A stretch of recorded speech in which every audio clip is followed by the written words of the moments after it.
queríamos plantear hoy, sin soluciones seguramente, pero por lo menos con reflexiones, es las infraestructuras en la coyuntura actual, digamos, en la crisis de la pandemia y la pospandemia.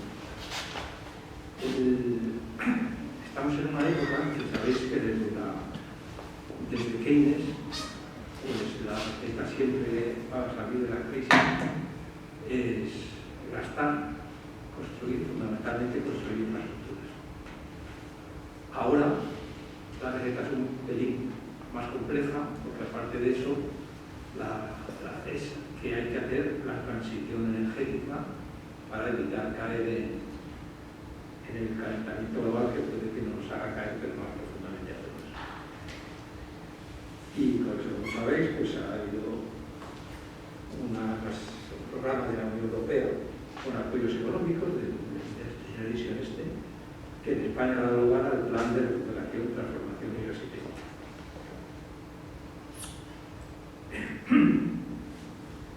Que aporta mucha financiación que el gobierno español en buena medida va a destinar a infraestructuras de todo tipo.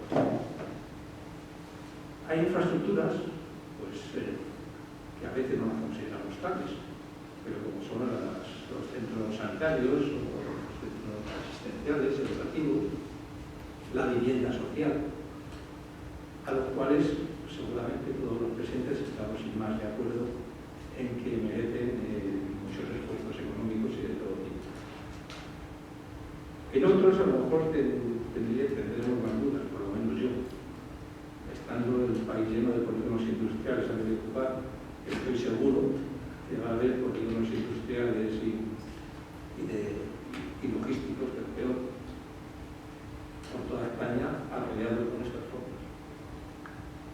Luego, hay otras infraestructuras que evidentemente son necesitadas para la transición energética, pues es inevitable tener centrales productoras de energía, llamémosle fundamentalmente pues, eólica y solar.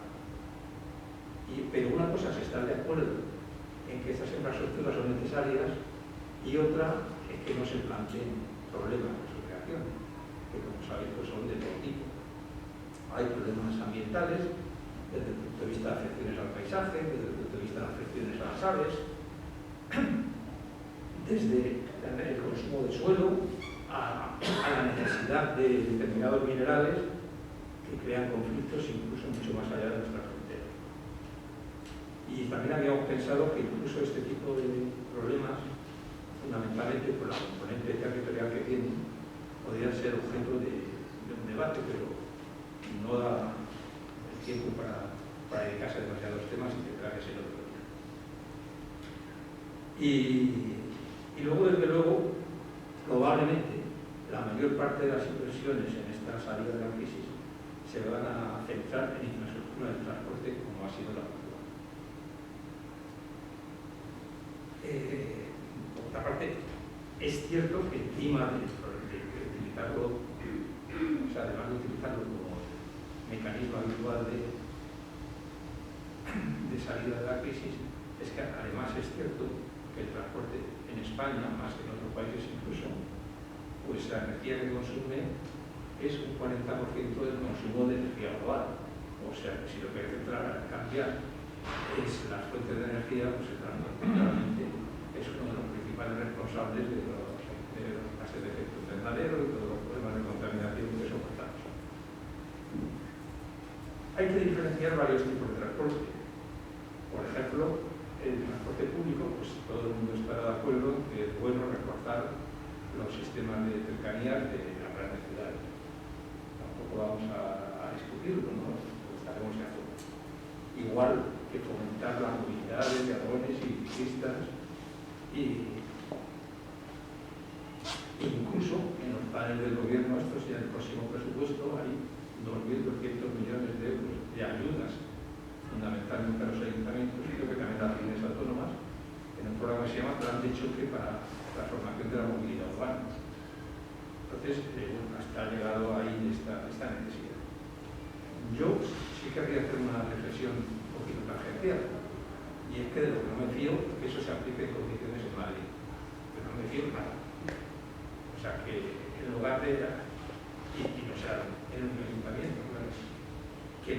aprovechar la coyuntura para intentar fomentar la movilidad no motorizada y el transporte público, pues se aprovecha al revés, o sea, para hacer nuevas infraestructuras que lo que apoyen es la movilidad en coche, que es la que más problemas genera en las ciudades.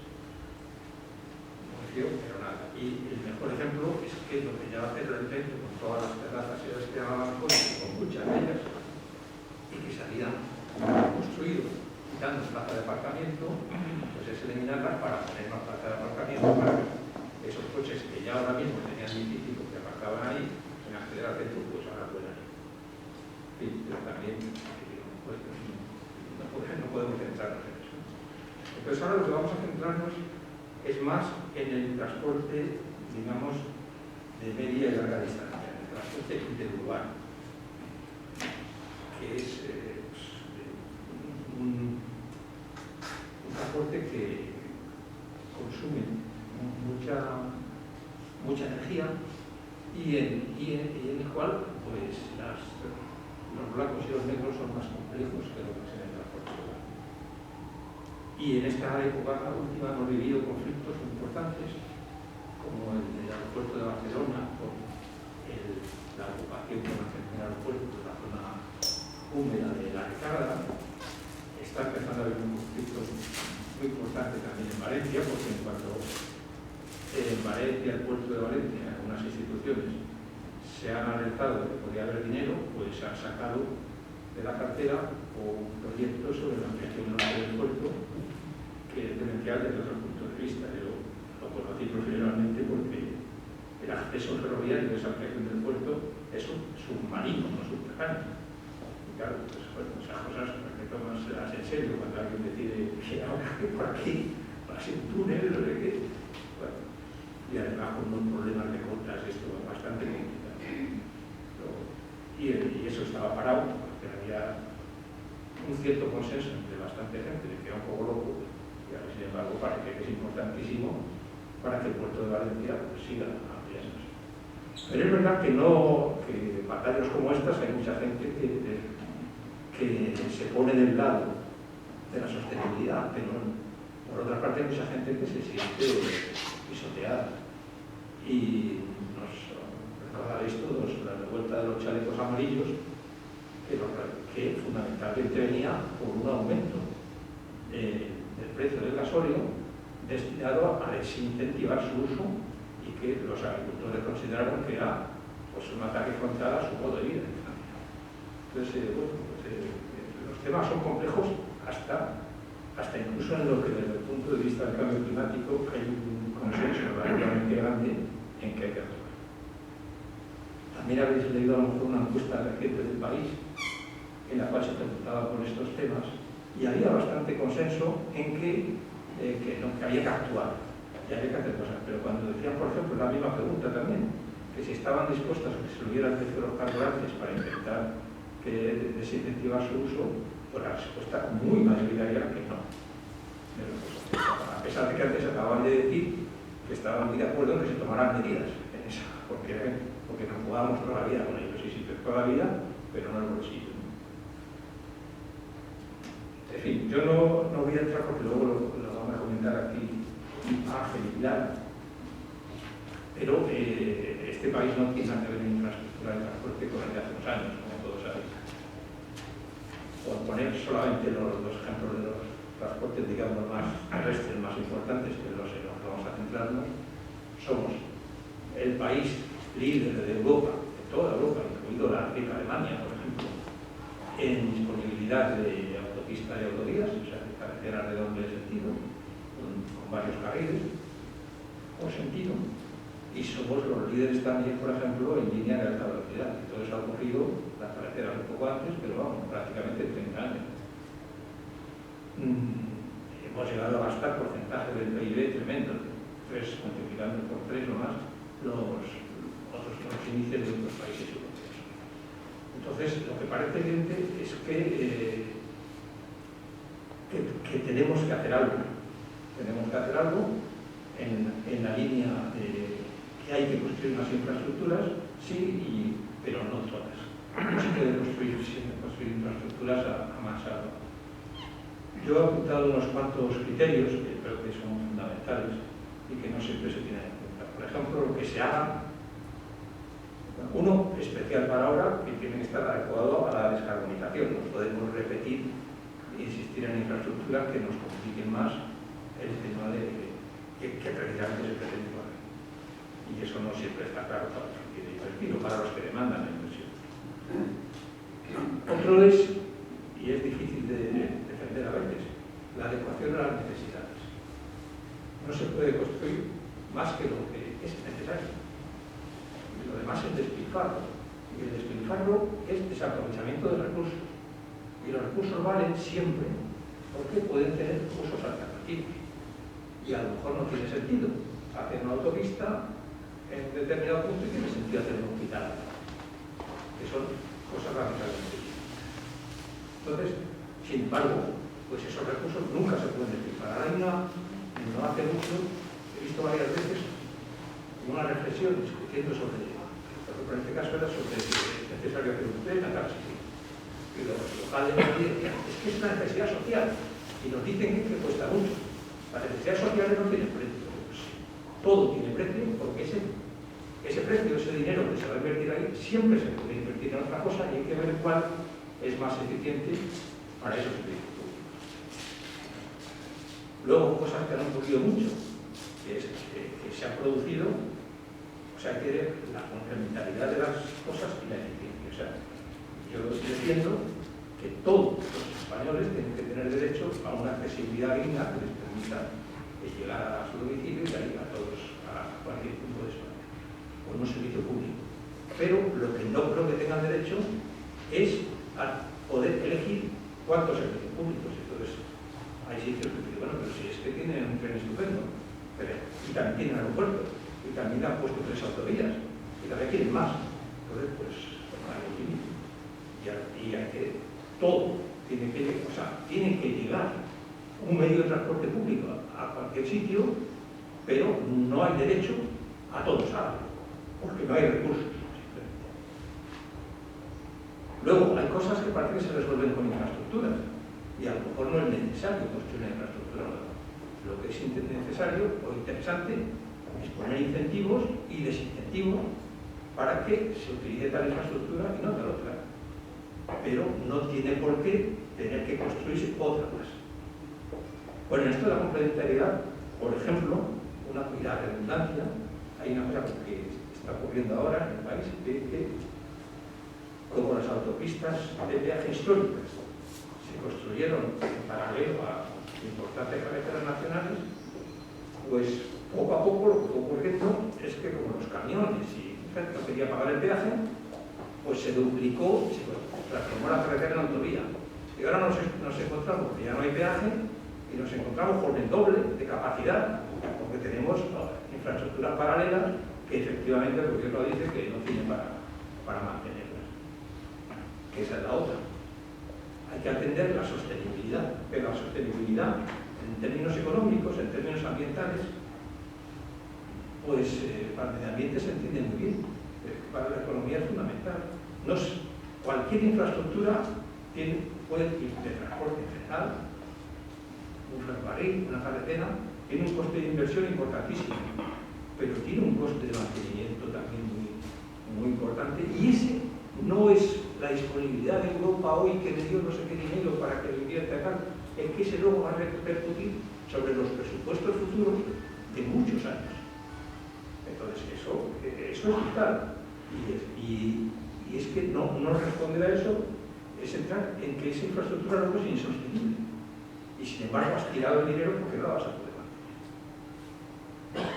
Luego hay que atender a que no nos engañen, porque hay unas justificaciones que son, iba a decir simples, pero son simplonas. Y es que, por ejemplo, la disponibilidad de una infraestructura va a generar una demanda importante. Una vez, con autoridades del país en la mesa, que me miraron con mala cara, pues me dijo, tía, es que era urgentísimo y se está haciendo una línea de alta velocidad a Almería. Y ponía mis pegas, decía, cortarla porque no tiene un buen ferrocarril. Y yo le decía, pues sí, podría ser, pero con la cantidad de producción agraria del mismo tipo que hay en Murcia, en Valencia, por ejemplo, prácticamente no usan nadie el ferrocarril para cortarla. Y tienen un ferrocarril estupendo al lado que permite, por mucho que vais a hablar de que falta corredor mediterráneo y tal, hay un corredor mediterráneo estupendo de toda la vida, que tiene trenes de mercancías y que puede tener más. Y sin embargo, prácticamente no se usa, más que para muy poquitos trenes. Y casi todos los que se empiezan a usar fracasan y se pierden. Entonces no vale decir, no, es que si no tenemos esto, no se usa el ferrocarril. Es que cuando lo tienes tampoco lo usas. Los mismos dueños de las exportaciones, al final suelen ser los mismos. Y otra cosa tremenda que también pasa en este país, y que todos sabéis, que no se engañan, los objetivos espurios. O sea, hay gente que lo que quiere es que se construyan las infraestructuras por el negocio de la construcción. Y eso no puede ser lo que dice. Bueno, yo voy a parar ahora. ¿Te lo has contado todo? No, creo que no. Bueno, a Teresa, y a Pega, como te he dicho, o casi todos. Entonces, no sé si bueno, pues me parece que eso. Bueno, pues venga. ¿Te tendrás que hacer?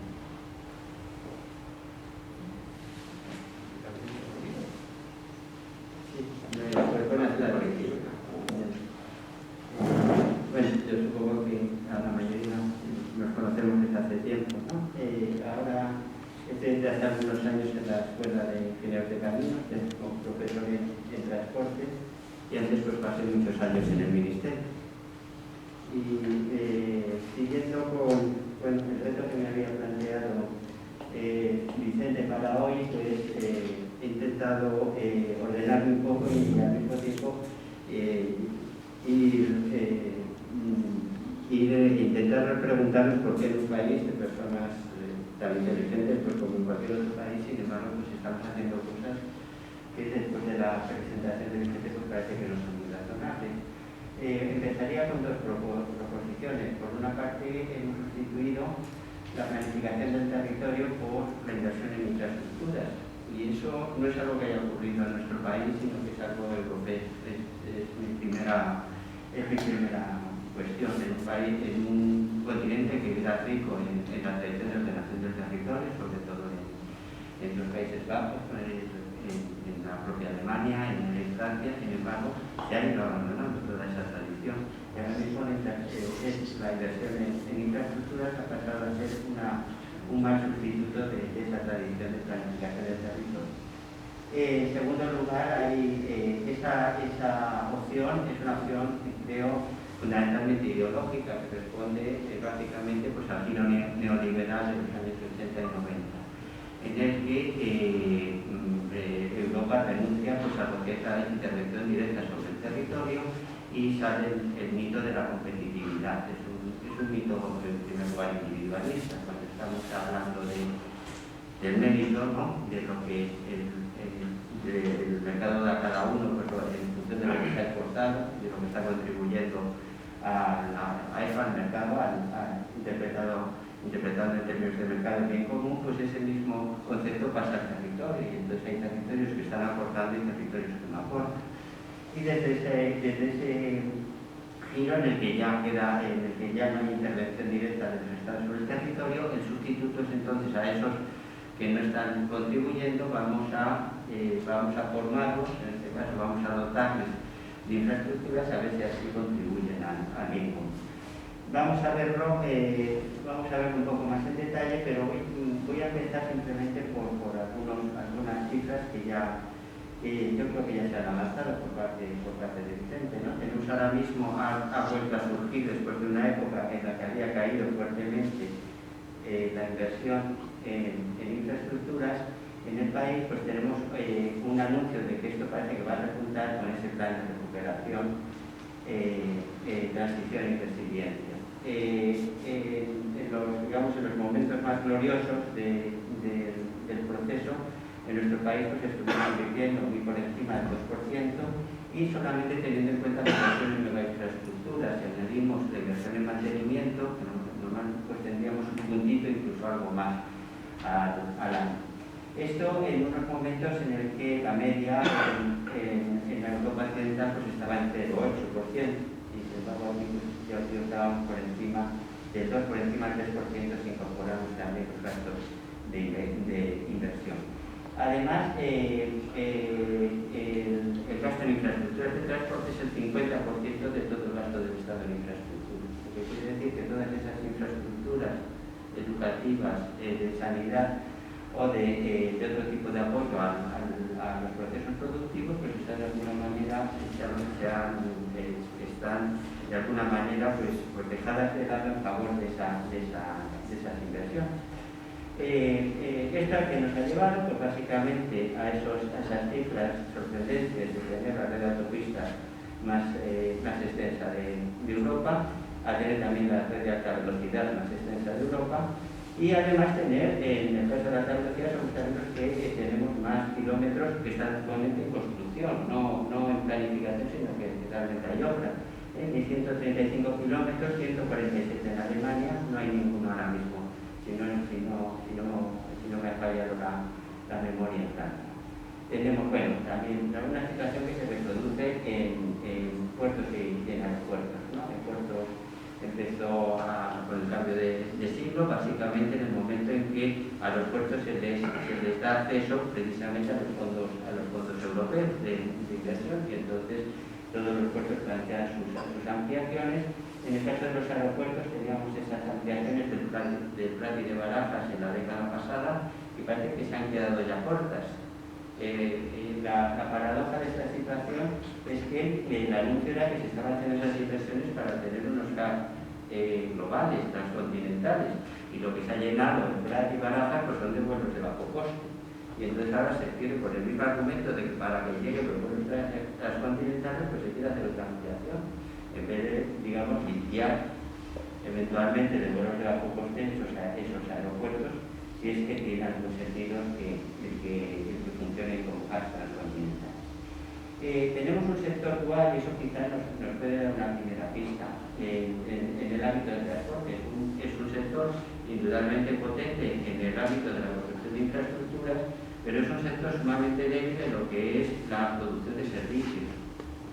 Si nos vamos a la lista, por ejemplo, de las grandes empresas logísticas globales, pues no tenemos ninguna española. Imagino lo que está ocurriendo es lo contrario, las que despuntaban un poco pues han sido absorbidas por las empresas básicamente alemanas, que son las que controlan el mercado logístico en Europa. Aquí no se ha producido aquello que pasó con los correos, digamos, de otros países europeos, pues se fueron comisionados de esas logísticas. O sea que aquí no ocurrió en ese momento, a lo mejor tampoco podría haber ocurrido. Pero la paradoja es que entonces se construyen infraestructuras cuando realmente luego no hay un sector detrás lo suficientemente potente tampoco para hacer el uso de ello. Pero digo, yo creo que más bien el contexto europeo que lleva al país a esa situación. Por un lado tenemos aquella historia de las listas europeas de transporte que comienza en el año 96 y que lo que supone es, como hay unas perspectivas de que el que esté en ese mapa va a tener financiación, lo que lleva a todos los estados, incluido al Estado español, es a poner infraestructuras, un exceso de infraestructuras ahí para tener, digamos, la lista de lo que eventualmente se puede aprobar. Y eso crea una primera inflación, digamos, de proyectos. Tenemos luego la llamada perspectiva europea de ordenación del territorio, realmente lo que se pone en marcha ahí es ese intento de esa perspectiva, si queréis, competitiva del territorio, esa perspectiva que se llamaba en aquel momento el desarrollo policéntrico, que quiere decir que las distintas partes, las distintas regiones de Europa se van a competir efectivamente, y aquellas que están retrasadas es porque no tienen suficientes dotaciones. Y ese discurso, un discurso básicamente, como desde mi punto de vista, pues básicamente neoliberal, en el que se está trasladando al territorio pues ese concepto autocrático. y lo que hace es inmediatamente además crear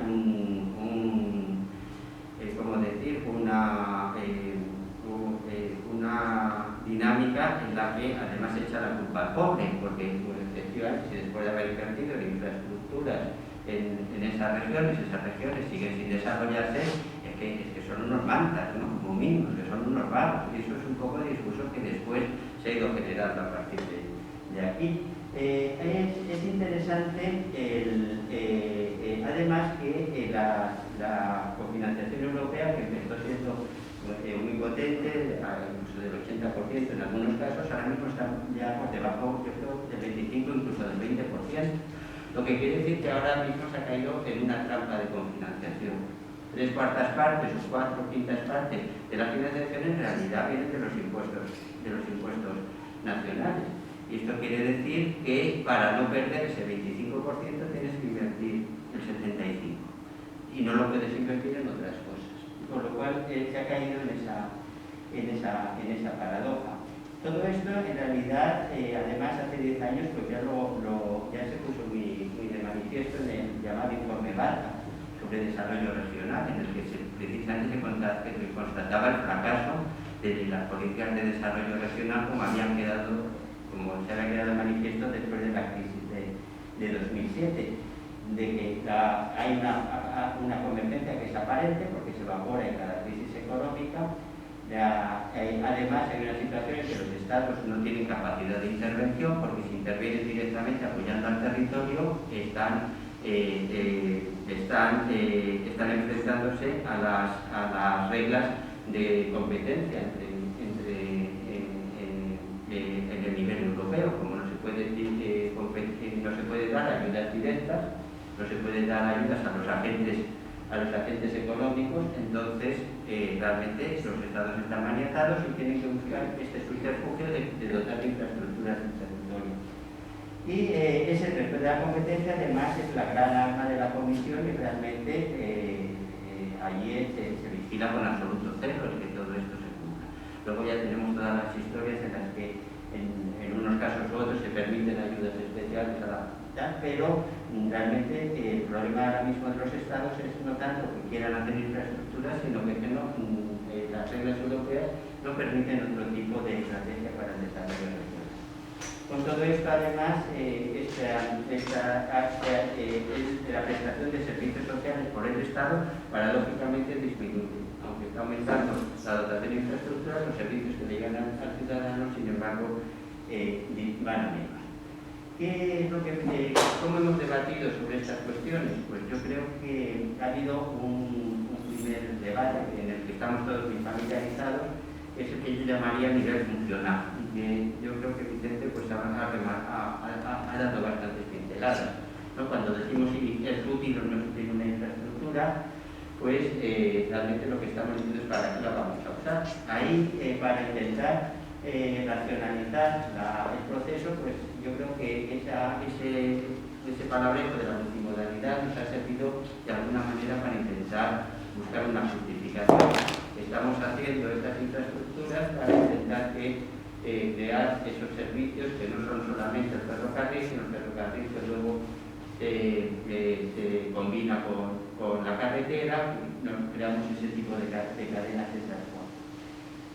Yo creo que este tipo de discurso es el que ahora mismo sigue vigente, es el que tenemos en los sucesivos libros blancos de la Unión Europea y en nuestros propios documentos de planificación, pero la evidencia nos dice que las posibilidades de la multimodalidad pues, son bastante reducidas, que valen en unos corredores, pero que no podemos pensar que es algo que puede desarrollarse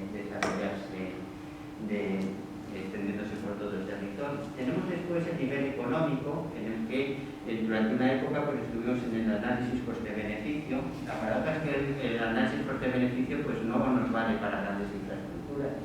El análisis coste-beneficio pues, se desarrolló para comparar pequeños proyectos unos con otros, pero no grandes inversiones. Los economistas, además, en algún momento los políticos, recuerdo un ministro holandés en concreto en una reunión de la Conferencia Europea de Ministros de Transporte, lo dijo explícitamente: necesitamos alguna justificación para seguir haciendo infraestructuras, porque el coste-beneficio ya no nos da en Europa.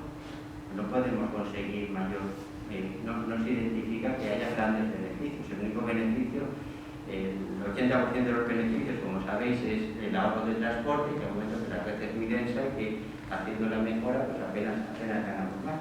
Entonces apareció este concepto de impactos económicos amplios que se ha puesto muy de moda y que bueno, son lo que llamábamos siempre los efectos indirectos, ¿no? Todos esos puestos de trabajo que van a aparecer, todos esos puntos de PIB que va a subir el producto regional, etcétera, etcétera. Una especie de magia económica en la que no se sabe muy bien cómo salen esas cifras y que nos lleva pues que de alguna manera es ahora mismo lo que está justificando desde un punto de vista económico que sigamos por este camino. Y luego tenemos el último nivel, el nivel que yo llamaría ideológico. No lo llamo política porque como hay un consenso tan fuerte, pues es de las pocas cosas sobre las que casi no se discute en política, ¿no? Parece que hay un consenso muy grande que hay que ir por este camino. Pero en el nivel ideológico yo creo que podemos encontrar algunos elementos que nos pueden ayudar a comprender por qué hay ese presunto consenso, más allá de las diferencias entre unos partidos y otros. El primero es la legitimación de esa visión liberal de la democracia en el territorio, que creo que desde pocas posturas políticas se pone en cuestión. Siempre se sigue hablando de la competitividad del territorio a derecha y izquierda. Eso quiere decir que hemos absorbido, hemos legitimado esa manera de ver el territorio que no tiene nada que ver con aquella tradición de ordenación del territorio que nos venía de los años 50-60. Además, ese planteamiento de la competencia nos simplifica y nos permite desentendernos de las desigualdades y tensiones territoriales que se están produciendo en Europa, donde hay una parte de Europa que está acumulando más y más actividad, más y más riqueza y más población a costa de otros territorios. Y ese tipo de cuestiones pues no se están planteando. En tercer lugar tenemos un tipo de desarrollo de las infraestructuras que paradójicamente revierte, igual que ocurría con aquellos préstamos del Banco Mundial para hacer un metro no sé dónde en África y que luego iban las empresas europeas o americanas a hacer el metro y se volvían a llevar la inversión, ¿no? Quedaba ahí el metro, pero la inversión se la lleva. Pues de alguna manera esto nos está volviendo a ocurrir, sobre todo en la alta velocidad. Yo no tengo la cifra, pero yo diría que puede ser un 30% de la inversión de alta velocidad puede estar yendo a todo el equipamiento del RTMS, de la catenaria que no sé qué, del tren que se hace básicamente, que son patentes extras, en fin, a salvar a Alstom y Siemens, que son dos empresas en quiebra. Los beneficios se capturan a través de la propiedad del suelo y esto es también interesante, como se invierte sobre el territorio, esa presunta accesibilidad que da presuntamente un cierto valor añadido al suelo, pues que los captura son las personas que poseen la propiedad en las regiones desarrolladas, en las regiones en desarrollo, lo cual quiere decir que además estamos aumentando la desigualdad social en esas regiones. Y finalmente tenemos además un problema de presencia del Estado en el territorio, que es más característico de nuestro país, pero que también es común a otros países. El problema del Estado es que al Estado no se le ve en las regiones porque no tiene casi competencias y a nuestro Estado se le ve en las regiones cuando hace infraestructuras de transporte, que es digamos el gran momento en el que el Estado puede decir aquí esto no tiene, si revisáis por cualquier otra competencia, prácticamente está transferido. Todo esto creo que puede explicarnos por qué se produce ese tipo de consenso, ¿no? En torno a es interesante dentro de lo que llamamos la teoría, ya termino aquí, la teoría de la planificación, ¿no? Pues normalmente pues se habla de distintos modelos de planeamiento, ¿qué hay detrás de los distintos conceptos de planeamiento público? Yo diría que hay un debate sustantivo, ¿no? En torno al planeamiento está sobrevolando el concepto de equidad, y el concepto de equidad, en el caso del transporte, pues lo simplificamos, ¿no? Los que nos dedicamos al transporte. Nos pensamos que la equidad es dar accesibilidad a todos por igual. El bien a repartir, el bien que puede repartir el transporte es la accesibilidad. Y entonces nos planteamos cómo repartirlo de una manera más justa. Pero el problema es que realmente lo que estamos haciendo es una visión muy sesgada. El problema es que ese presunto bien, la accesibilidad, lo tenemos que poner en el conjunto de bienes, de distintos bienes públicos que las políticas públicas pueden posibilitar.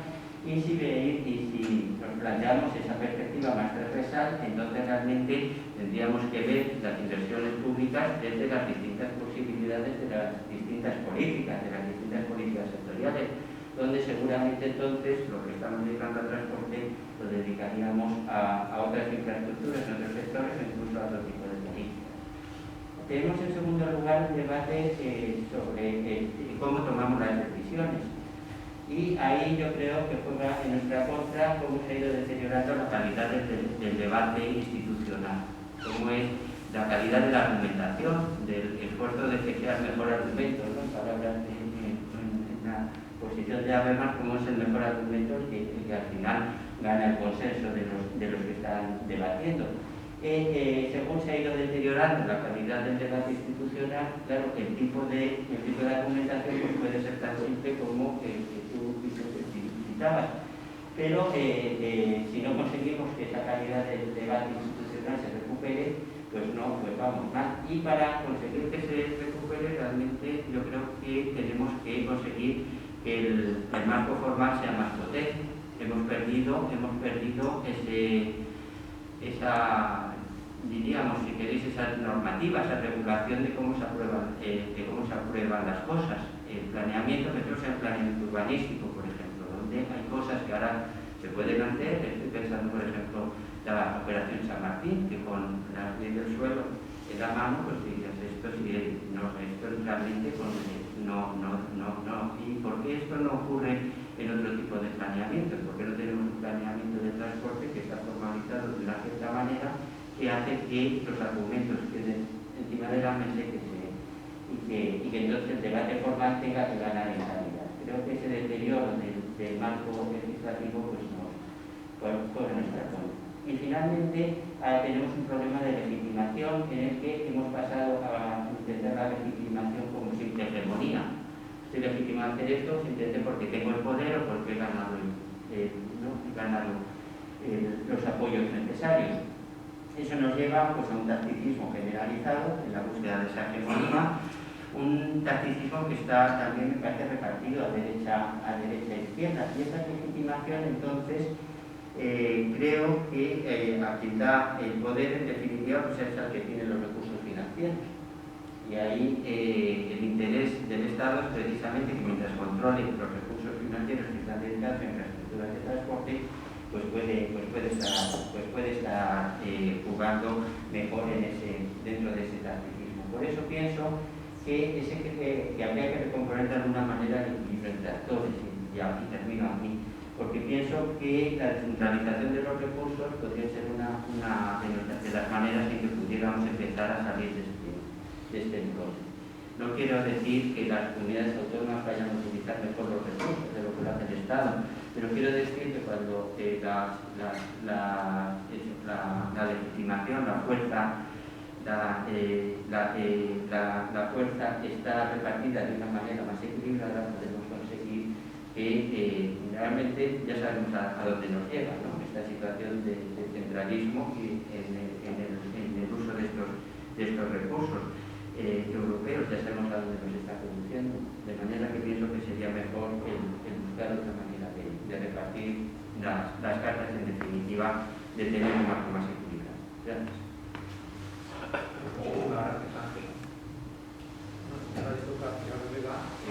Estoy un poco desesperada.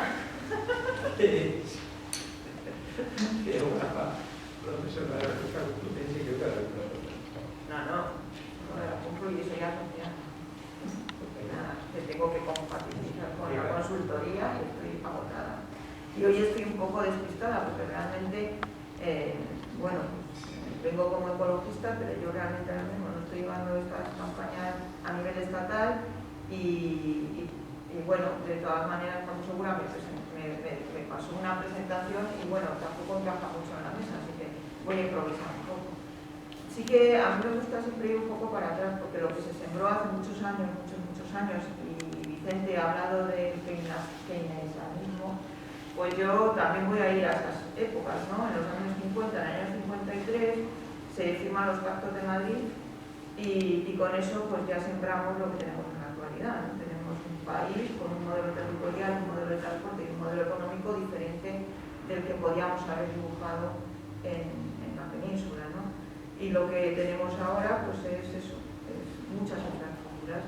¿Qué pasó en el año 53? Que a cambio de que nos pusieran aquí unas bases americanas, pues España recibe ayuda económica del Fondo Monetario Internacional del Banco Mundial. Se hacen, todos vosotros entiendo que os acordáis perfectamente de esto, y recibe ayudas americanas y recibe pues también asesoramiento por parte del Banco Mundial, que hace una serie de informes y nos dice que tenemos que cambiar el modelo territorial, que no nos sirve, que tenemos que cambiar el modelo productivo, que tenemos que ser más aperturistas, que tenemos que ir hacia pues, un modelo más industrial, que tenemos que ir hacia un modelo pues, más turístico y que tenemos que abandonar el ferrocarril y construir infraestructuras viales, ¿no?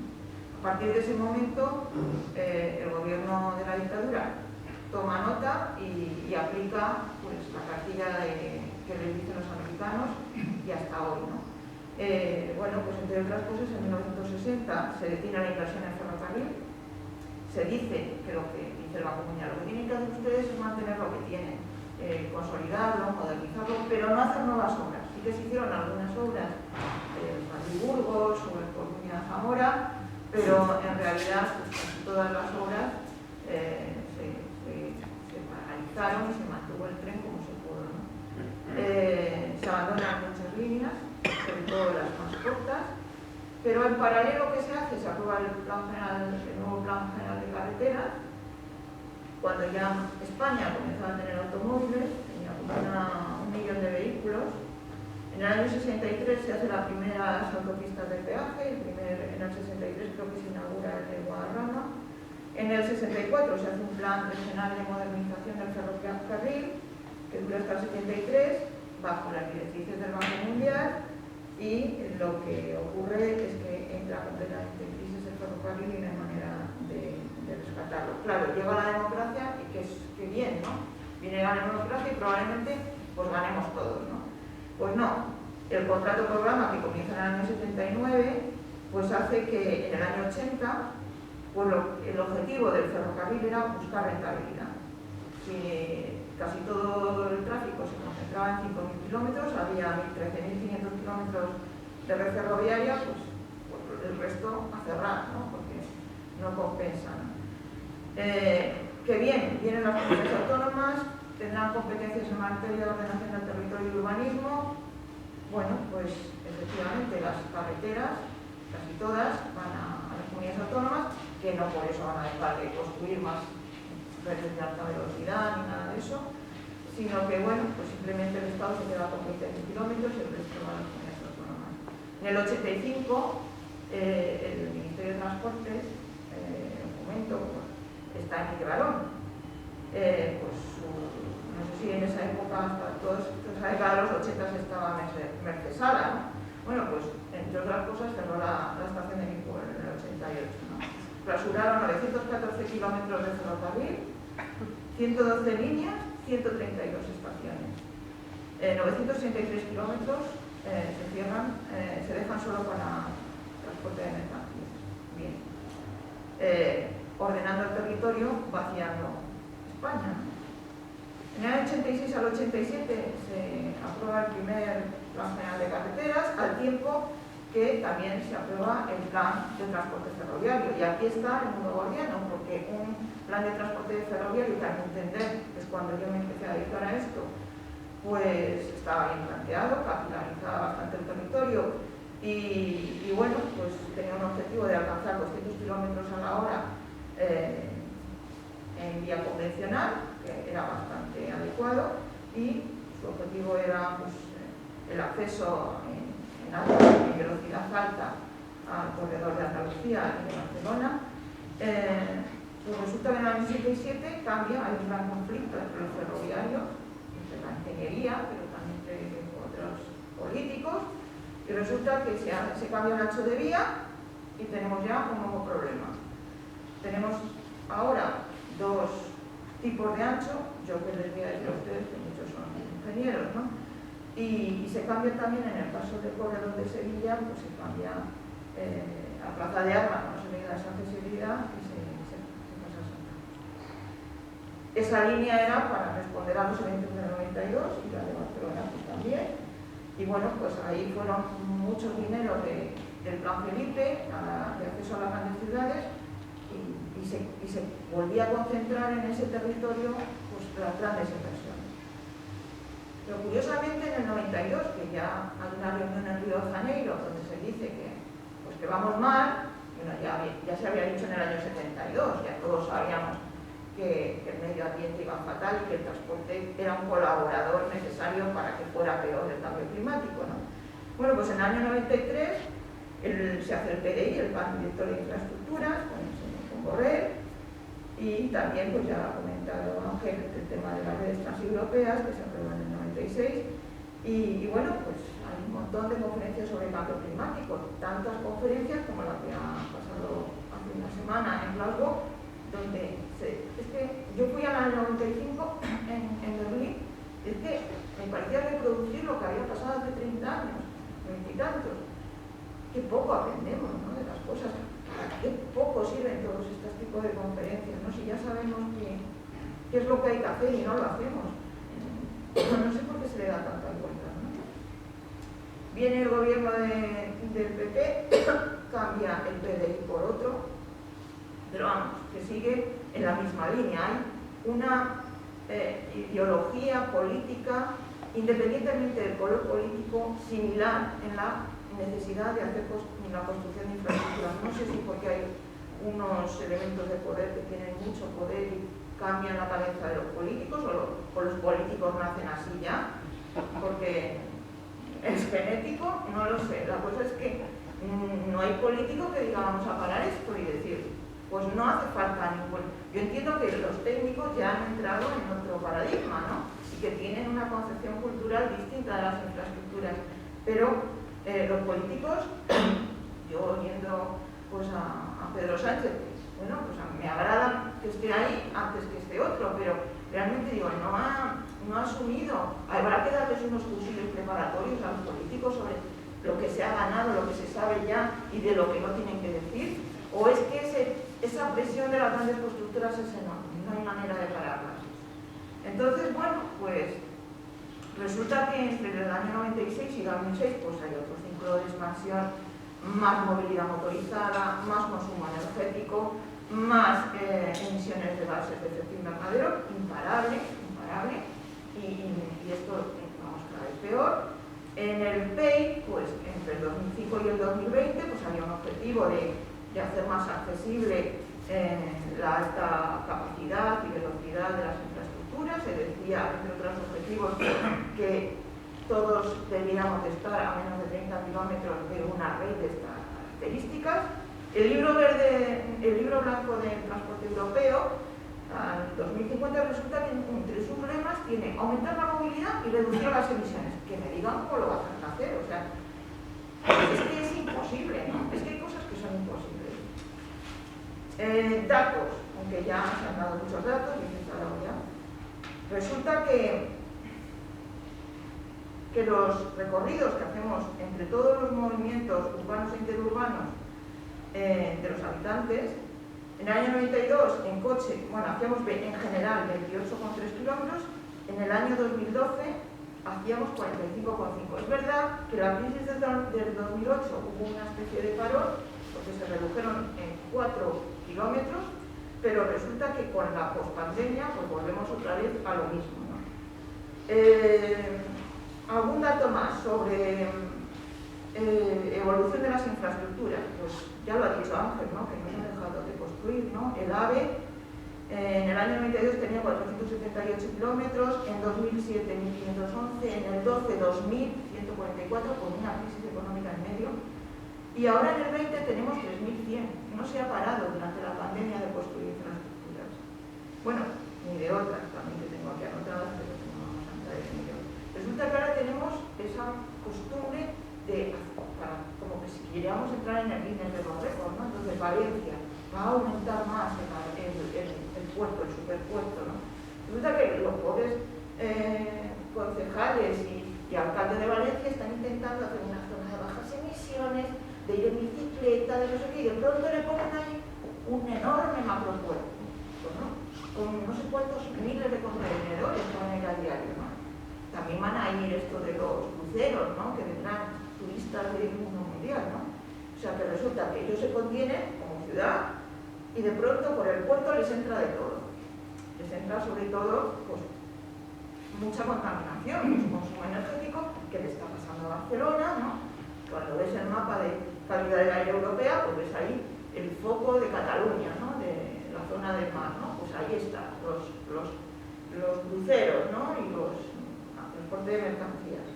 Bueno, ¿qué voy a decir de cómo crece las infraestructuras, que se ha dicho?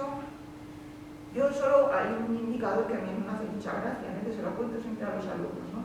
¿Cuánto construíamos al día de infraestructuras de gran capacidad, ¿no? De carreteras? Entre el año 90 y 2010, todos los días, se levantaba España y hacía 1,48 kilómetros de asfalto. Todos los días. Entre el 2000 y el 2010, con la crisis económica del 2008, hacíamos un poquito más, 1,51. Es decir, que todos los días, como el que hace una tarta de chocolate, vamos a untar el territorio y lo vamos a dejar bien cimentado. Bueno, pues es que esto es lo que estamos heredando. Lo que viene, parece que la pandemia no nos ha enseñado nada. Y que la pandemia lo que nos ha hecho ver es que lo que vamos a tener es más infraestructuras que obliguen a utilizar el coche, porque todo este modelo que se ha ido gestando durante bastantes años, lo que ha ido gestando es una necesidad, que es verdad que es necesidad, pero lo que ha ido gestando es una necesidad de movilidad motorizada. Cuando coges la encuesta domiciliaria de Madrid del 2018, ves que hay muchos desplazamientos fuera de la Comunidad de Madrid a diario, recurrentes, por motivo de trabajo. ¿A dónde van?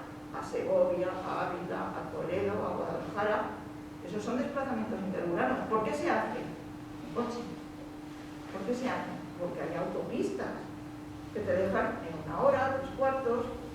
¿Por qué vas a vivir en Madrid? Con el confinamiento, según los datos del INE, que ha marcado la ubicación de los móviles durante el confinamiento, parece ser que explotó Madrid y se fue a la Sierra de Madrid, al sur de la provincia de Ávila, a partes del área metropolitana supraautonómica, ¿no? Y entonces, pues claro, la gente se va, porque cuando hay un problema, pues si puede irse, se va. Y mucha gente se fue, o sea, todos estos entornos, y los móviles parece que han ido ubicando y geolocalizando esa movilidad motorizada, recurrente, diaria, en otras comunidades autónomas, incluso. Luego, pues claro, ahora gran parte de la población sabe que hay cambio climático. Ya hasta mis alumnos saben que hay cambio climático. Pero es que podemos frenar el cambio climático. ¿Alguien cree que podemos frenarlo? Ni haciendo el Green New Deal, ni haciendo nada de nada. O sea, esto ya no hay que lo pare. Yo en agosto, desde casa de mi abuela, veía la mujer muerta llena de nieve cuando era pequeña. Ahora ya no, ni en agosto ni en febrero. Entonces va a ser muy complejo todo esto. De pronto, para resolver los problemas de la pandemia, salen estos fondos Next Generation, 700.000 millones de euros puede ser, y España 140.000 creo. Bueno, pues, ¿cómo es el lema de estos fondos? Movilidad eléctrica conectada y digitalizada.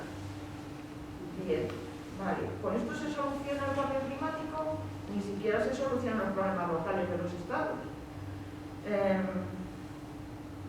Hay energías alternativas para soportar esto. ¿De dónde vas a adquirir los materiales? Si hay un colapso de materiales. Si se están generando conflictos bélicos en los países donde ocurre todo esto. Si China está comprando tierras en todas partes para tener los materiales. No sé Europa lo que están haciendo, no tengo ni idea. pero veo difícil que esto pueda resolverse ni con la digitalización, ni con la conexión en 5G, ni en nada que se le parezca. O sea, esto yo lo veo muy difícil. Seguro que hay alguna solución, seguro, pero volver otra vez a volcar todas las inversiones en infraestructura, como ha dicho Vicente, ¿no? Vamos a poner más dinero, que si las infraestructuras son más verdes, que si son más amarillas, que si son... No. Por ejemplo, el tema de las pensiones, que me va a afectar a mí de lleno, porque soy del baby boom. Entonces resulta que yo tengo que cobrar menos que vuestra generación. ¿A cuenta de qué? Si yo he cotizado. ¿Por qué las infraestructuras tienen un techo de inversión garantizado y van a la demanda? Ampliación de la T4, ampliación del aeropuerto del Prat, que no se sabe por qué, pero resulta que las pensiones no pueden tener un aumento, ¿no? ¿Por qué tiene que ser tan finalista en este caso? Es que la carretera, con todos los impuestos que cobra, está manteniendo la inversión en carretera, o los billetes del AVE están manteniendo la infraestructura de construcción del AVE. No, nadie me plantea estos problemas que se plantean con las pensiones. No, es que las cotizaciones no dan para pagar las pensiones del futuro. Pero ¿y quién plantea que los billetes del AVE, si es que no dan para pagar 1 kilómetro de AVE? Es que no puede la gente pensar de otra manera.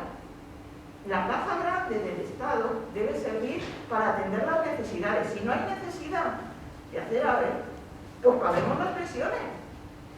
Que al fin y al cabo, la gente que tenga dinero reactivará la producción económica, ¿no? Y luego igual puede subirse al AVE. Pero si la gente no tiene dinero, bueno, se sube al AVE. Y este tema de volver otra vez a estar contentos porque viene el turismo, vamos a hacer no sé cuántas medidas para que vengan y entren los hoteles. Hay el inserso ya, a reactivarlo. Porque no se dedica los gobiernos, no podemos estar hablando de este turismo de solitario, que además es que se centra mucho en las islas, y de pronto hablar de la España vaciada. Si es que con estas políticas lo que se hace es vaciar aún más.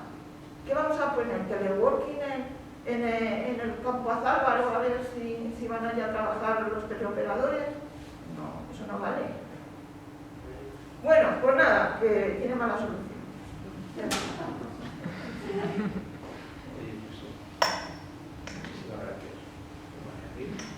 Muchas gracias.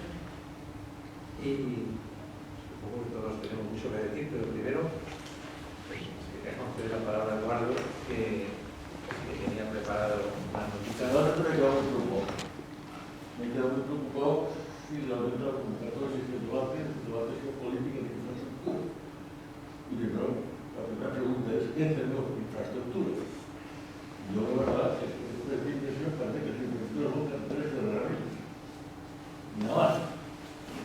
Pero ni siquiera puertos. Por ejemplo, en Madrid, pues, tampoco tenemos puertos. En fin, parece que las infraestructuras que identificamos y todo nuestro debate es más carreteras, menos carreteras, más ferrocarril, menos ferrocarril, carreteras más altas, más estrechas. Pero pregunto: ¿una universidad es una infraestructura? ¿Un hospital es una infraestructura? ¿Un campo fotovoltaico es una infraestructura? Hay muchas cosas que deben entenderse por infraestructura. Sí, por infraestructura, entendemos, lo entiendo, que son aquellos artefactos físicos que soportan la actividad y hacen posible la actividad de la sociedad. Y entonces, incluso más la vivienda es infraestructura. Es una infraestructura importantísima en un país. Y una infraestructura que afecta a la equidad, a la eficacia, a la igualdad, a la felicidad de las personas en un territorio, a la riqueza de ese territorio.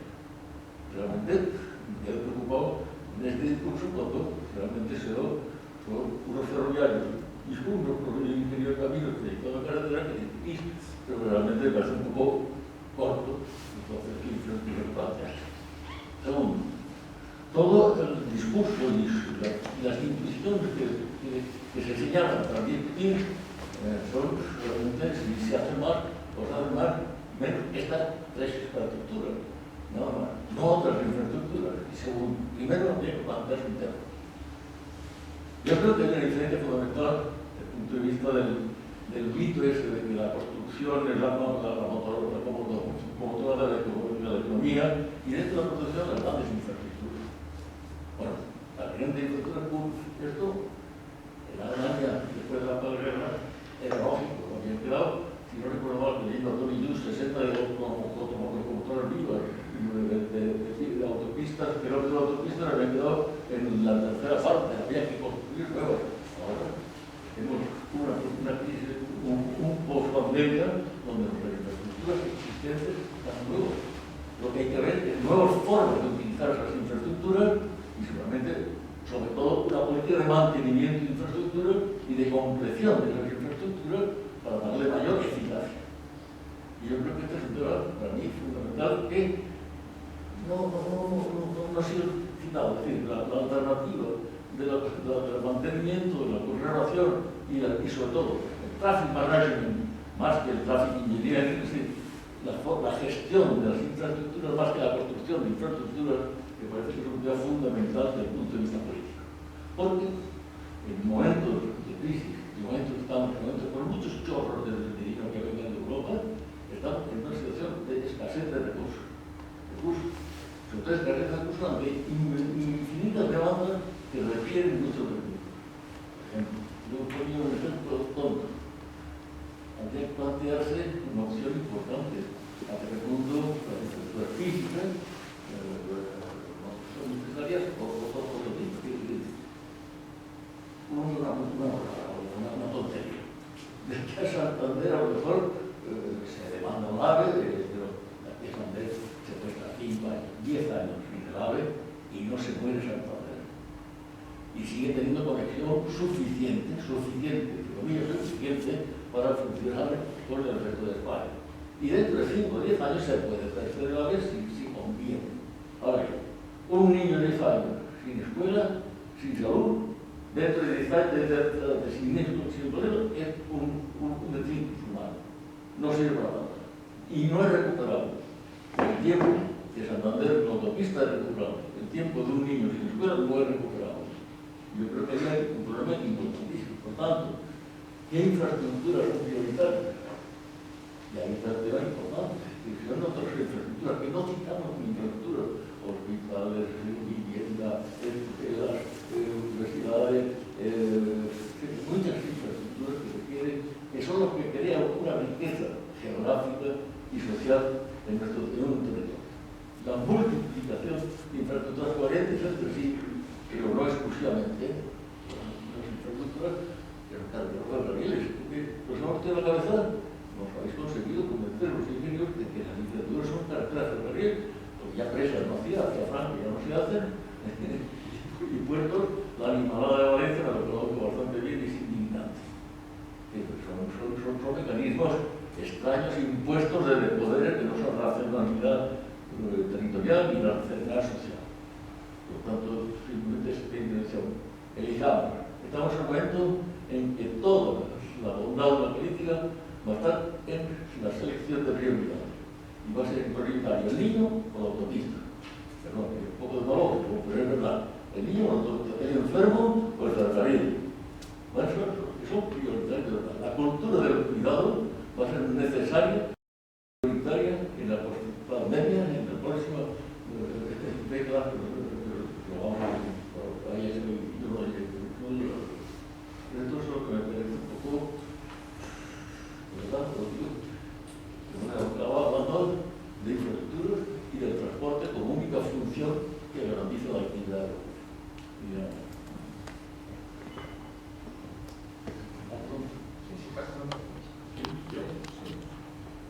Bueno, Eduardo, el problema es que dices elijamos. El problema es que dices elijamos. Pero no son otros los que eligen por nosotros. Pero bueno, es una figura retórica que vale, que vamos. Ya, de los otros. Y luego sí habría que hacer, yo creo, un debate sobre otra cosa, las otras infraestructuras. De qué manera equilibran un territorio, unos hospitales, de qué manera equilibran unas universidades. Yo creo que eso sí tendríamos que hacerlo, obviamente. Por otra parte, tú decías vos anunciaste al principio, se da una cierta... Bueno, o antes de eso yo tenía una pregunta para haceros, nunca he llegado a hacer ese dato, es cuánto empleo generan las infraestructuras. Qué pena que no me lo trae. Porque yo la verdad es que lo que veo por ahí es que me parece poco. A lo mejor no, pero me parece poquito. Las tuneladoras, las no sé qué, las no sé cuántos, etcétera, las máquinas, me parece que generan poco. ¿No? Y bueno, luego hay otro tema que aludías a la paradoja de esas encuestas que dicen que sí, que hay que ir a la descarbonización, etcétera. Y luego les preguntan si pueden prescindir del consumo de carburantes, ¿no? Y dicen que no, y de broma no. Y seguramente ahí, claro, estaba la rebelión de los chalecos amarillos, ¿no? Porque, claro, les subían el diésel, claro, lo subían para desactivar o desactivar el consumo, el aumento del consumo de carbono, ¿no? Pero claro, ahí hay un tema, es decir, que efectivamente la gente o determinada gente necesita, tal como está estructurada la economía, etcétera, necesita moverse. Y para moverse sobre el campo rural, no hay otro modo de moverse, yo creo, que el transporte rodado, ¿no? Y claro, subirles el precio significa un ataque directo contra su economía, ¿no? No solo eso, sino en las propias ciudades, ¿no? Hay una cantidad de personas que viven o que están atadas al uso privado del coche, muchos oficios, que naturalmente también les afecta. Si ustedes descarbonícense, pues yo qué hago, cómo me muevo, qué hago, estos cuentos, ¿no? Porque además, claro, esto está muy bien, el coche eléctrico. Me lo regala usted. ¿Cuánto cuesta un coche eléctrico? ¿Cuándo va a costar un coche eléctrico, ya independientemente de los problemas de suministro, de fabricación, de no sé qué, de componentes, etc.? Pero ¿cuánto cuesta un coche eléctrico? Dicen, este parque móvil es de los más avejentados. Claro, ¿cuál es la estructura económica del país, no? Y pobre, no alcanza para clase, no alcanza, los coches son viejos, pero la gente no tiene dinero. Otras cosas, ¿no? Y ahí, que tú decías que el tema es complejo, y evidentemente lo es, ¿no? Claro. Nosotros hemos sido quizás claros cuando anunciamos el objeto del debate, porque hablamos de infraestructuras, pero realmente pensábamos que íbamos a centrarnos en las infraestructuras de transporte porque son aquellas las que más invierten. Pues comenté al principio que hay todas las infraestructuras, hay muchas, que hay otras y que hay que elegir. O sea, no lo tenemos en mente los tres, estoy seguro. Y lo que pasa es que probablemente no lo pusimos de manifiesto en el título, por eso de hacer una cosa redonda, un mensaje que sea atractivo y para que salga. Pero bueno, y todo lo demás, por supuesto, estoy de acuerdo contigo y creo que todo. Yo sí querría, bueno, vamos a dar más palabras y luego ya... Me ha sorprendido gratamente la valentía de Ángel cuando ha propuesto la idea de que las infraestructuras de transporte pasasen a ser competencia de las comunidades. Creo que es un tema, yo jamás lo había pensado, siempre he tenido una idea mucho más jacobina de lo que son las infraestructuras en el territorio. Es ciertamente contradictorio con tus comentarios sobre la competitividad de los territorios, de hacer esa transferencia, pero supongo que podría tener alguna vía de solución. En cualquier caso, me parece bastante sensato, me parece hasta moderno, salvando las distancias de territorio y de población, pues en Estados Unidos el gobierno federal no tiene ninguna competencia en infraestructuras de transporte, la tienen los estados, ¿no? Hay que recordar que muchos de los estados americanos son tan grandes como la propia península. Pero bueno, creo que es un debate rico en todos los sentidos. vista de una posibilitar la elección entre diversas infraestructuras, como decía Eduardo, y que probablemente las comunidades autónomas tengan otra sensibilidad para sus necesidades sociales, mucho más directa, mucho más cercana. Por lo tanto, ahí podría haber unos criterios de selección de inversiones pues, hasta más racionales. No digo desde el punto de vista solo político, sino también desde el punto de vista de la racionalidad económica. Hay un tema que no habéis tocado, que a mí me preocupa muchísimo en las infraestructuras, que es, bueno, todos estamos de acuerdo en que tenemos demasiadas, probablemente suficientes, si no demasiadas infraestructuras ya, y que lo que hay que hacer es gestionarlas. Pero hay un elemento de muy difícil gestión, que es esa doble red de ferrocarriles que tenemos, la del ancho internacional de alta velocidad y la de ancho nacional decrépita, en decadencia y con un supuesto objetivo de transporte de mercancías que nunca se ve aparecer. Eso no sé cómo se puede gestionar desde las autonomías. Pero bueno, es un tema más para el debate.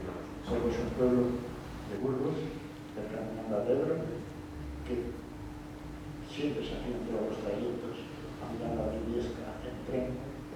Ese tren sigue existiendo, el de vía ancha, el antiguo, pero ahora para ir y venir a Miranda, que es la cabeza del partido, en el día ya no hay. Sin embargo, cuando yo iba a pasar el verano, pasaba un tren de altísima velocidad que se llamaba Francesa, que transportaba mercancías exclusivamente. Y no paraba más que en 3 estaciones de Madrid. Es sorprendente que luego llega el AVE con velocidades de 200 km por hora. El AVE no lleva mercancías y por esa carretera Madrid-Irún, la autopista, pues te encuentras con una sucesión de camiones de alto tonelaje, de 30 y 40 toneladas, que generan una de las peores enfermedades a los conductores, a los choferes, de cuello, de espalda, el nivel de movilidad es enorme. Entonces es sorprendente que van prácticamente uno detrás de otro, y veces que se animan a adelantar, provocan una caravana de atascos. Entonces es sorprendente que en ese momento estén pasando trenes de altísima velocidad sin mercancías. Entonces, claro, no se entiende cómo se sigue fomentando, claro, se puede decir, se podrían ir miles de trabajadores al paro. Ahora, lo que hay que buscar es un empleo más digno, no solamente la productividad para la productividad, porque claro, cuando yo tenía esos 8, 10, 12, 15 años, los camiones de gran tonelaje eran de 8 a 10 toneladas. Hoy paran algunos, en Manjuego, por la carretera nacional que se desvía de la autopista, tienen 40 toneladas. Tienen longitudes de 30, 35, 40 metros de longitud. Mientras que está pasando un ferrocarril por gran parte de España, como digo, solo con viajeros, y a veces ni eso, a altísimas velocidades y con capacidad de transportar mercancías, que no me acuerdo de la Francesa. Y hablando de alta velocidad, estaba el Sud-Express también, Madrid, París, aunque tenían que hacer un cambio, los ejes de anchura a llegar a Antalla, y ese tren, lujo, cochecano, todo, viajaba por la noche. O sea que el concepto de alta velocidad en la vía ancha española también estaba en la cabeza de aquellos tipos de los planificadores. La Francesa no iba a tanta velocidad como el Sud-Express, pero pasaba sin parar, y arriba a altísima velocidad, y solo llevaba mercancías, entre otras cosas, carnes refrigeradas de vacuno y de otros animales, importaciones y exportaciones. Pues claro, esas mentalidades se han tenido siempre, esas realidades que tenemos ahora impulsadas de otra forma, las hemos tenido siempre. Pues claro, el cálculo de un camión de 40 toneladas de Madrid a Irún, comparado en términos de emisiones, el desgaste del pavimento, de enfermedad laboral de los choferes, de riesgos de accidentes, etcétera, etcétera, etcétera, comparado con un tren de alta velocidad que podría llevar esa mercancía en menos tiempo y sin menos riesgos, pues no sé eso por qué no se tuvo cada vez más en cuenta. Mañana el sector concejal Movilidad, Señor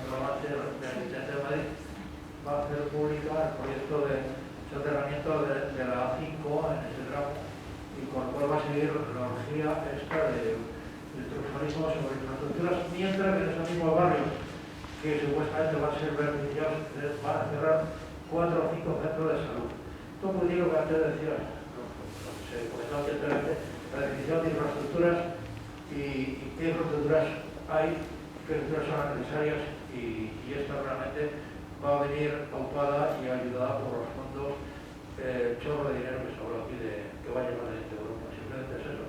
Estamos en una situación bastante difícil para dar un cambio independientemente de quién esté en el gobierno. Entonces, bueno, pues esos poderes fácticos, si no han tocado eso, no, pero eso tiene la realidad.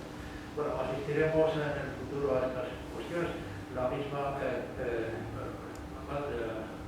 presidente de la Comunidad de Madrid se plantea incluso duplicar la carretera Castilla que va por la Casa de Campo, le dice con todo el morro, y no se corta un pelo. Y igual ocurre con la M600 que pretende especular en la zona de la zona muy sensible. Y con esto, bueno, cada uno en su zona que conozca, pues podrá hacer una relación de desatinos que nos van a estar encima. Habla de contabilidad, ahí hay un tapón ideológico, un poco en la misma línea que se ha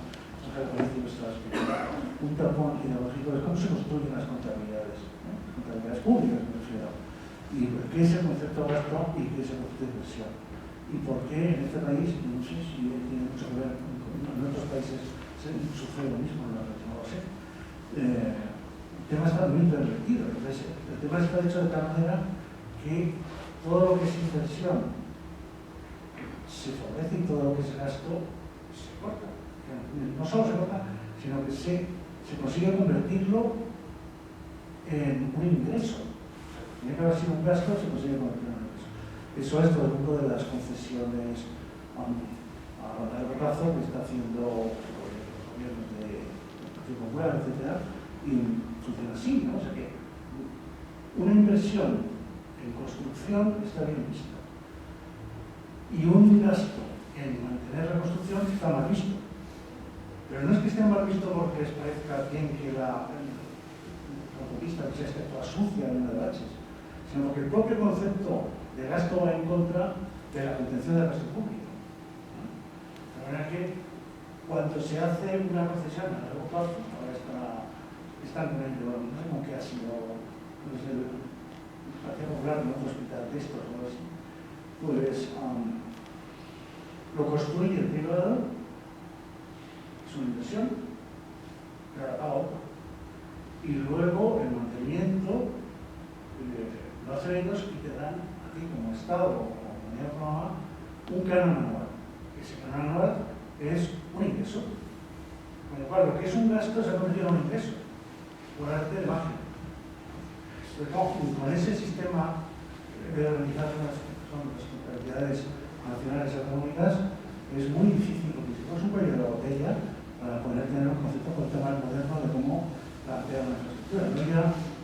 No estoy hablando ya de cómo se toman las decisiones. Esto es una cosa muy puntual, pero que tiene una influencia importante sobre la toma de decisiones.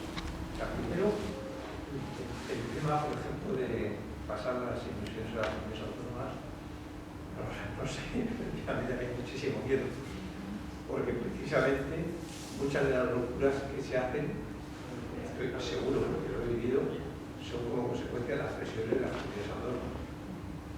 Y no es que las comunidades autónomas, o sea, porque lo pagan, presionan por todo, pero podrían racionalizar, supongo, entre lo que el dinero que se les diera lo que fuera adentro, pero luego realmente pero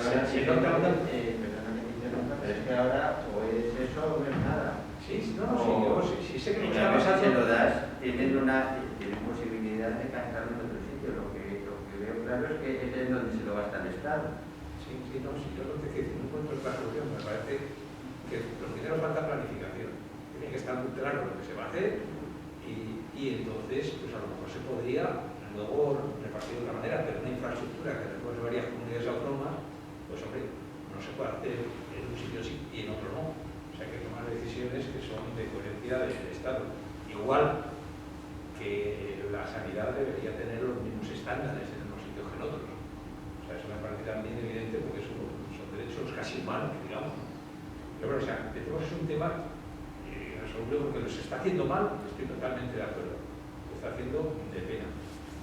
Y que no hay una verdadera planificación también, que eso me parece importantísimo, y no la hay. O sea, porque realmente las obras se hacen porque se deciden en un nivel muy alto con muy poquita información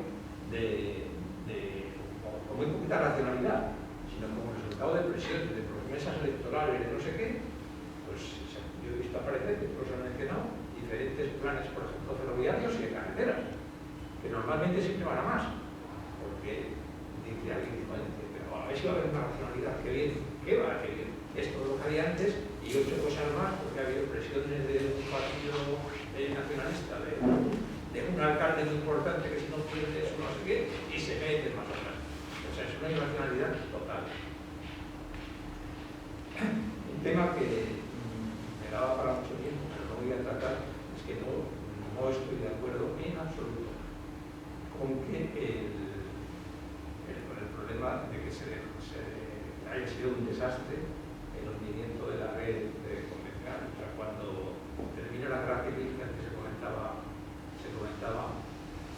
no fue el desastre que había en España, no creo que fuera menor, sino muy comparable al de Alemania y otros países después de la guerra mundial. Había un desastre total.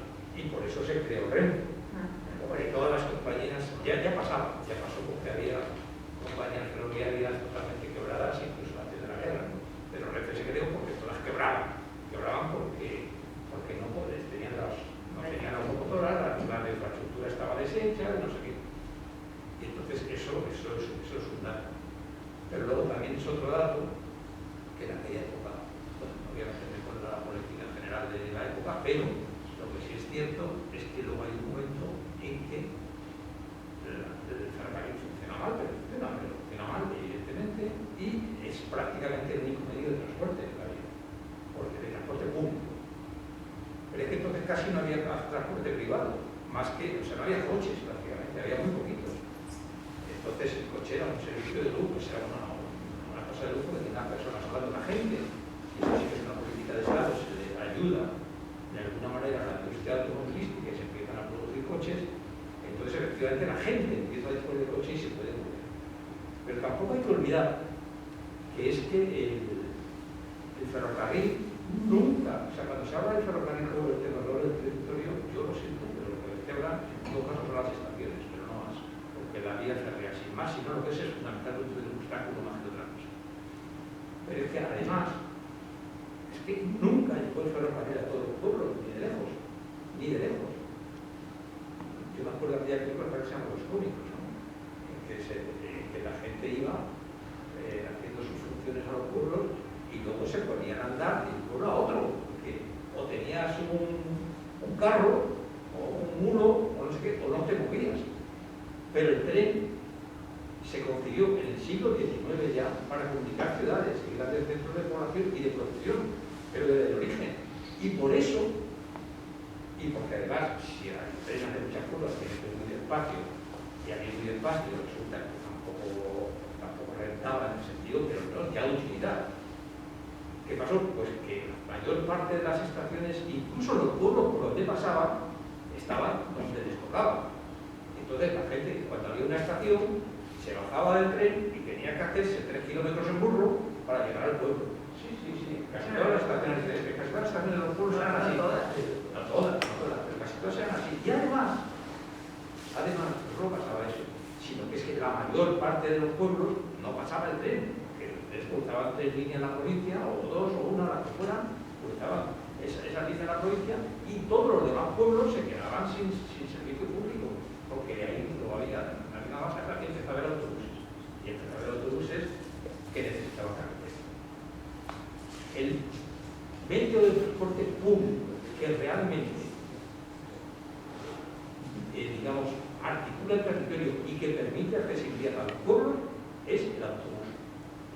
Y eso es una verdad, una catedral. Y no se puede, por hacer muchas líneas ferroviarias, además no van a tener tampoco casi estaciones, aunque sean lentas. No van a tener casi estaciones. Primero, ¿qué les pasaba? Que fuimos a aquella esa. Pero realmente no está conmigo. No, si estoy diciendo algo que se plantea lo que hay que hacer es trenes de otro tipo. Pero los trenes de otro tipo no al final valen para muy poco. Yo, por ejemplo, es que suena como exagerado, pero los ferroviarios, al ferrocarril Madrid-Burgos, que dejó hacerlo el Banco Central, el Banco Mundial, efectivamente uno de los dos que dejó hacer ese, pero otro sí tenía que ya para él, que era Guille Madrid. Pero el tren Madrid-Burgos, la línea esa, que no se había hecho en el siglo XIX, porque se consideró que era mejor, consideraron los planificadores de entonces, o los gobiernos de entonces, que era mejor tener una línea que fuera por un camino más fácil, pero que además pasara por Ávila, Medina del Campo, por Valladolid, que pasara por muchos más pueblos, por ciudades, perdón, que se iba directo a Burgos, y que eso hacía un buen ferrocarril para comunicar, para atravesar en el fondo el sistema central, y que no se podían hacer varios, que decidieron hacer uno que bueno, tenía sus muchas dificultades, pero hicieron ese. Cuando luego se empieza el otro, el primo de Rivera, lo que hace Indalecio Prieto cuando el ministro de Obras Públicas es pararlo, porque dijo que no tenía suficiente utilidad pública, porque atendía a muy poca población, y así es. Además, lo que hizo el gobierno de entonces era hacer un tren con muchísimas curvas, que tienen muchos más kilómetros que la carretera. ¿Y qué pasa? Que ese tren nunca tuvo, cuando se abrió, tuvo muy poca utilidad, sobre todo para los pueblos, porque precisamente para no hacer las curvas todavía, es que es así, es que mirar los planos, las estaciones están cada una donde le tocó. Y entonces, claro, cuando hubo un autobús que llegó al pueblo y le llegó al centro del pueblo, pues la gente no se quería ir en burro 3 kilómetros de la estación. Entonces empezó a haber no trenes correos que se llamaban, sino trenes rápidos, y los últimos trenes Madrid-Burgos paraban solo en Aranda de Duero, solo, y ni siquiera, que cuando veis el plan, es una curva tremenda para parar en Lerma, pues llegó un momento que tampoco nadie iba allí, porque Lerma está no sé cuántos metros de cota diferente de la estación, que claro, el autobús te lleva arriba, pero luego te bajaba de la estación, vete a subir con una maleta al turno y no tenías alguien que te la llevara.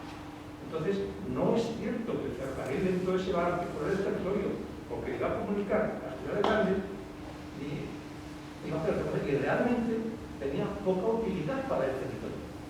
Aunque lo queramos ver de otra manera, tenía muy poca utilidad. Lo que ha articulado, lo que ha permitido que los ciudadanos del rural tengan transporte público ha sido y sigue siendo el autobús. Y todavía, a pesar del éxito de no sé qué, todavía hay el doble de movilidad en autobús que en ferrocarril. Y 2 tercios de la de ferrocarril es por el lado. Bueno, me dejas un poco matizar lo que dice. Yo no he hecho una defensa de ese ferrocarril ni de ninguno. Yo he contado y he descrito una situación nada más. Por otro lado, no es libro tampoco lo que tú dices, porque el autobús efectivamente desbancó al ferrocarril. En mi pueblo había 3 trenes por la mañana, 3 trenes por la tarde, y de pronto pues los cerraron, que había un autobús que operaba. Pero de pronto, ahora, después de haber desmantelado, bueno, no han desmantelado la vía porque sigue existiendo, pero en la Madrid-Tirú, en la Madrid de toda la vida por Valladolid, y sin embargo, pues quitaron el tren, Mercesala, en el 88, y de pronto pues ponen muchos servicios de autobús. Ahora no hay autobús. Ahora tampoco hay autobús. Castilla y León, en la mayor parte del pueblo, no hay autobús. Bueno, digo que en mi pueblo no hay autobús. En Alba de Tormes, que sus servicios hospitalarios están en la capital, puedes tardar en ir a ver a un paciente que es familiar tuyo, pues hora y pico, que está dentro de la provincia. No tienes para volver, pero si quieres volver a casa, ¿no? Te tienes que quedar a hacer noche en Navidad. Bueno, esa es la situación de lo que hacen las comunidades autónomas por el transporte. Yo no sé si se les transfiriera absolutamente todas las competencias y lo harían. Por ejemplo, sí que se les ha dado la posibilidad de que gestionen el transporte ferroviario y yo no conozco, me corregí si me equivoco, que hayan rescatado alguna línea ferroviaria ni siquiera para mercancías. Igual me equivoco, no lo sé. Sí que sé que en el País Vasco y en Cataluña lo están haciendo bien, yo lo reconozco, pero en Castilla y León, por ejemplo, no he visto un detalle, ¿no? Entonces, pues no sé. Yo te digo, yo creo que Castilla y León... Castilla y León lo conozco. Ya, Castilla y León hay mejores autobuses de los que de todo el mundo.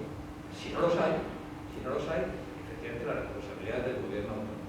Pero si un autobús es muchísimo más económico que un tren, Sí, por supuesto. es muchísimo Más más barato flexible, más que reflexiona, no sé qué, ni siquiera se pone el autobús, pues ¿cómo vas a ir? O sea, para el 80%, no, para el 90%, por lo menos, o mucho más, por ciento de los núcleos de Castilla y León, no va a ser nunca posible que vayan en tren los pequeños. No, sí, yo no digo En que el tren, no, en el tren, claro, tengo un servicio. al metro, claro, pero es mucho más sencillo articulado, Sí. basado en una Habrá que manera. hacerlo.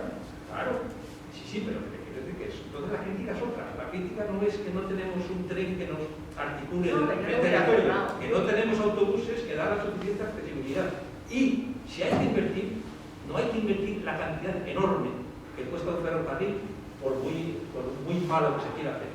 Porque al final no se va a permitir que sea malo. No digo que haya cerrado Sí, la vía, no, sino no. que no se hubiera cerrado. Igual hubiera habido otras posibilidades. Y lo que hay que hacer es hacerlo basado en autobús. Y si hace falta una inversión, que se haga apoyar el autobús eléctrico, por ejemplo. Si el problema es la contaminación, no, claro, si el problema es la emisión de gases, pues ahí pongamos el esfuerzo, porque tenemos que tener un transporte público. Por eso lo he dicho antes y es verdad. Hay que garantizar la accesibilidad pública, garantizar un medio público a todos los ciudadanos. Y eso es lo más importante. No hacer, a ver, bueno, pues vamos a poner otra línea. Lo que decía en la línea de Burgos es que llegó un momento en que solo paraba en Aranda. Y los ferroviarios la llamaban la digital. ¿Por qué? Porque un viaje llevaba un viajero, el otro cero, dos viajes con uno, luego dos con tres. Entonces, es que no tiene el menor sentido. El menor sentido tenía, y además, fíjate, llevaba un viajero, o ninguno, que solían ser ferroviarios, que no pagaban nada. Porque y que además a veces los ferroviarios que viven cerca de la estación, entonces les viene más útil porque... Entonces resulta que cuando empezó con que se iban a hacer ahorros, el gobierno de Zapatero, porque empezó la crisis gorda, y entonces creo que había que hacer ahorros de todo, y entonces, pues en un programa de televisión, de radio, perdón, intervino una persona de Aranda de Duero, precisamente, y dijo, pues oye, yo aquí no entiendo, porque hay un tren que va siempre vacío, y ahora se está regalando la estación. Y la estación y el tren, si esto no lo usa nadie. Entonces, bueno, hay que ser realistas. Y entonces hay unas protestas sistemáticas en Aranda de Duero todos los domingos pidiendo que es fundamental que se reabra esa línea. Que se cerró porque se sacó una variadora en uno de los túneles. Pero vamos, que funcionaba pues testimonialmente, totalmente testimonialmente, pero bastante un dineral. Porque los trenes son muy caros, aunque sean viejos. Y ese tren se podía dedicar a otra cosa. Y la gente viaja en autobús porque llega antes, es más barato y es más eficiente. Hay otra lectura ahí. Vamos a ver, es que los que estamos aquí sobre todo estamos de acuerdo en que lo que hace falta es una planificación o una política integrada de transporte. Entonces, mientras no lo haya, todo va a estar mal. Quiero decir, a nivel general,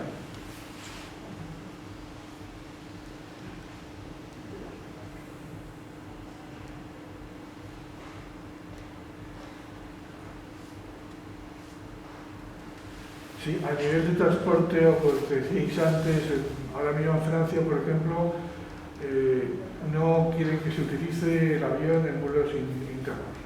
Entonces, efectivamente, es que los vuelos internos, en principio, en España son absurdos, salvo quizá algunos en diagonal, sitios de distancias un poco más largas.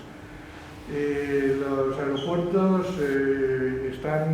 se ampliaron, en concreto los grandes de Madrid y Barcelona, con un fin de crear hub, de traer un tipo de vuelos relacionados con la economía, de finanzas y demás, y se ha llenado low cost.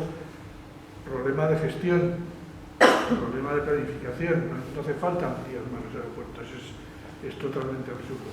A nivel más bajo, lo que no pueden estar es haciéndose la competencia al autobús con el ferrocarril, mucho menos con el avión, que por eso no tiene sentido, ¿no? Entonces, pero igual que dice constantemente Vicente, y tiene toda la razón, un ferrocarril, si no va lleno, es menos sostenible que un autobús que va lleno, o sea, porque digamos, el coste energético por pasajero es muchísimo más alto. Entonces, lo mismo está ocurriendo con los autobuses. O sea, a pueblos de 50 habitantes llegan autobuses de 50 pasajeros que mueven a 3 personas. Entonces, hasta que no seamos capaces de transmitir, y está ocurriendo ya en algunos sitios de España, o sea, no es algo novedoso, que, por ejemplo, en la España vaciada, lo que hace falta es el car sharing, el ponerse de acuerdo a los vecinos, el incentivar a los ayuntamientos con apps que la gente utilice, o pida un taxi subvencionado, etc. O sea, los 7.500 pueblos de menos de 10.000 habitantes son como 10 millones de habitantes de España. Esos nunca les va a servir el tren, salvo que estén en una línea troncal, y si paran en todos, la línea troncal no funcionará como largo recorrido, tendría que ser servicios regionales, que es otra cosa, ni en los pueblos más pequeños, que son 4.000 o 5.000 de menos de 500 habitantes, va a funcionar ni siquiera los autobuses, ni siquiera. Si no, son minibuses, taxis compartidos, coches de vecinos que se utilizan por varios, etcétera, etcétera. Son fórmulas que están funcionando en distintos sitios y que lo que hay que hacer es dar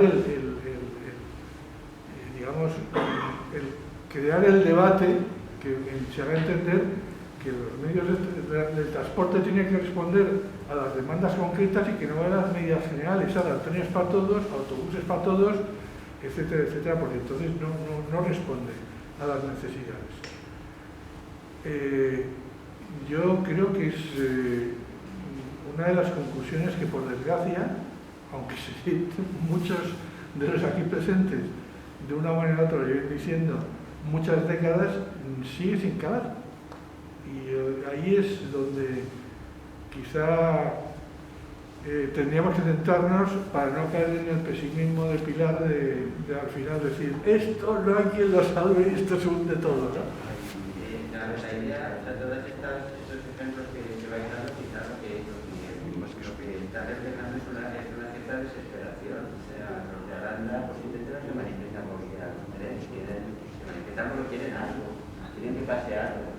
Y el problema que tenemos es que no se está generando realmente ninguna estrategia de cómo se puede desarrollar esas regiones. Entonces, pues es lo mismo, la comunidad autónoma te daba una vara con que vas a esa velocidad porque era lo único que dabas, porque era lo único que despachabas. Es un poco... Y por eso pienso que ese es el problema de cómo estamos planteando el desarrollo regional en Europa, lo que es el verdadero problema.